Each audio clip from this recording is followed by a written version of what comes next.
All right, so I'm recording now. So I wanted to just make a video related to week 4. Welcome to week 4. So in week 4, we will finish up Mary Shelley's Frankenstein, and also you are required to interact or to read materials and watch videos related to Wagner. It looks like Wagner, but it's pronounced Wagner. Richard Wagner, his opera Tristan and Isolde, and so it's a pretty heavy week,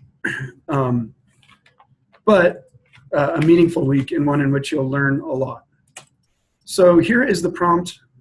This is probably the easiest, or will be the easiest journal of the course so far. So basically it's about fear of science overstepping human nature and power. So in this journal, you reflect on a fear that you've had about science being out of control. For example, GMOs, genetically modified organisms, cloning, nuclear weapons, artificial intelligence, digital surveillance, and the loss of privacy. In 2 to 3 pages, describe a specific science-related fear, explain the reasons for your fears, and discuss how the knowledge you gain from the novel Frankenstein can be applied to help alleviate or protect our society from such fears. In your discussion of the novel, be as specific as possible and provide detailed textual citations to support your claims. So I think we all have different fears. One that recently emerged for me, well, not a fear per se, but I was watching a show called Vice, and they have 3D printers that now are printing genetic material. So they're in a lab, I think at MIT, and they printed off a human ear, and the printer literally has a mixture of things that create, I guess, cartilaginous structures. And so they printed off a human ear, and then basically you can attach it to somebody's head and like cover it with skin or like, and it will function. It can't hear, but if somebody like got their ears burned off or cut off or whatever, you could do that. And so it's kind of like if you watch the show Westworld, we are really traversing into the realm where 3D printing in the future maybe could print an organism. Now we're pretty far from that right now.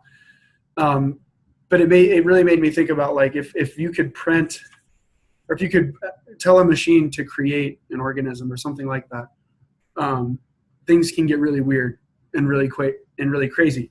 So that's kind of like a fear, I guess, that I would have. That in 3D printing is big. They can print off guns, and so if someone had a 3D printer that could print metal, which now we're traversing into that realm, where there are 3D printers that can print or create metal objects, then essentially if somebody had the right file, they could print off a gun or a knife or any number of objects that they could use to harm other people. But it's kind of, so anyway, in this, if I were going to do this assignment, what I would do is I would explain that fear, the reason for my fear, and then apply Frankenstein and how it can help alleviate, or what I've learned from the novel, how it could help alleviate my fears, or perhaps even maybe not alleviate them. So I'm not going to tell you what happens at the end of Frankenstein because you're supposed to get there yourself. But it's a pretty heavy novel, right? Like the scientific creation not only is miserable, so there's the empathy that we feel for the monster. Remember, Frankenstein is actually the creator of the monster.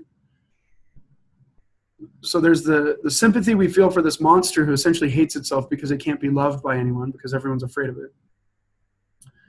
And then the creation gets frustrated with that type of existence and it starts killing people in order for Dr. Frankenstein, and hopefully you're there, I will give a little bit away.